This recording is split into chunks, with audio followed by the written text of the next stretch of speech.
வணக்கம் அன்பு நண்பர்களே, உங்கள் அத்தனை பேருக்கும் மீண்டும் வணக்கம்.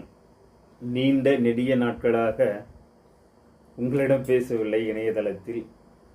அதுபோல் என்னுடைய யூடியூப்லையும் எந்த பதிவும் போடலை. நீண்ட நாட்கள் ஆகிவிட்டது. வேலை பளு காரணமாக எதுவுமே போடலை. ஒரு டான்ஸ் போடுவோம் அடிக்கடி, அதுவும் போடல. பாட்டு போடுவோம், அதுவும் போடல. சரி, இன்றைக்கி ஒரு பதிவு போடலாமே, என் நண்பர்களுக்கும் பேராசிரியர்களுக்கும் என் நேசிக்கிற நபர்களுக்கும் என்று இன்றைக்கி ஒரு பதிவு போடலான்னு தொடங்கியிருக்கிறேன். தொடர்ந்து இனி வரும் காலங்களில் பதிவு கண்டிப்பாக வரும். அப்படி பதிவு வரக்குள்ள என்ன வரும் அப்படிங்கிறது தான் கலந்து வரும். தமிழ் பற்றிய இலக்கிய பற்றியும் இலக்கியத்தினுடைய சாரம் பற்றியும்